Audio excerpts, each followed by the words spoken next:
आप सभी को मेरा नमस्कार। जय श्री राम। मैं आज आप सभी को शरद पूर्णिमा के बारे में बताने जा रही हूँ। अश्विन मास की शुक्ल पक्ष की पूर्णिमा को शरद पूर्णिमा कहते हैं। इसे रास पूर्णिमा भी कहते हैं। ज्योतिष की मान्यता है कि संपूर्ण विश्व में अश्विन मास की पूर्णिमा का चंद्रमा ही शोषण कलाओं का होता है। इसे कहते हैं कि इस दिन चंद्रमा अमृत की वर्षा करता है। शरद पूर्णिमा के दिन शाम को खीर पूरी बनाकर भगवान को भोग लगाए। भोग लगाकर खीर को छत पर रख दे और रात को भगवान का भजन करे। चांद की रोशनी में सुई पिरोए। अगले दिन खीर का प्रसाद सबको देना चाहिए। इस दिन प्रातःकाल आराध्य देव को सुंदर वस्त्राभूषणों से सुशोभित करें। आसन पर विराजमान कर गंध, अक्षत, पुष्प, धूप, दीप, नैवेद्य, तांबूल, सुपारी, दक्षिणा आदि से पूजा करनी चाहिए। पूर्णिमा का व्रत करके कहानी सुननी चाहिए। कथा सुनते समय एक लोटे में जल, गिलास में गेहूँ, दोनों में रोली तथा चावल रखें। गेहूं के 13 दाने हाथ में लेकर कथा सुने। फिर गेहूं के गिलास में हाथ फेर कर मिश्राणी के पाँव स्पर्श करके गिलास उसे दे दे।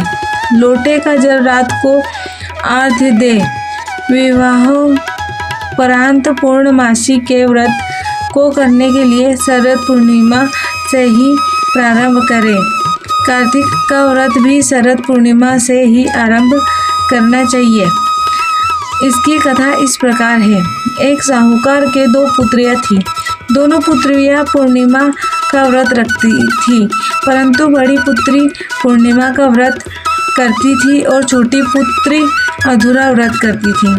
परिणाम यह हुआ कि छोटी पुत्र की संतान पैदा होते ही मर जाती थी। उसने पंडितों से इसका कारण पूछा तो उन्होंने उसे बताया कि तुम पूर्णिमा का अधूरा व्रत करती हो, जिसके कारण तुम्हारी संतान पैदा होते ही मर जाती है। पूर्णिमा का व्रत विधि पूर्वक करने से ही तुम्हारी संतान जीवित रह सकती है। उसने पंडितों की सलाह पर पूर्णिमा का व्रत विधि पूर्वक किया। उसे लड़का हुआ, परंतु शीघ्र ही मर गया। उसने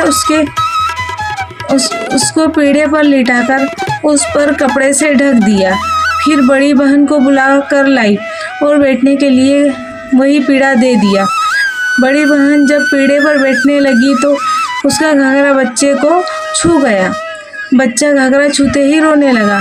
बड़ी बहन बोली, तू मुझे कलंक लगाना चाहती थी, मेरे बैठने से यह मर जाता।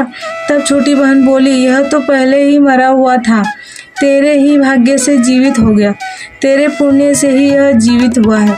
उसके बाद नगर में उसने पूर्णिमा का व्रत करने का ढिंढोरा पिटवा दिया। इस तरह पूर्णिमा का व्रत किया जाता है और यह पूर्णिमा के व्रत की कहानी थी। अगर आपको मेरी यह कहानी अच्छी लगे तो मेरे चैनल को लाइक करें, सब्सक्राइब करें और शेयर ज़रूर करें। जय श्री राम।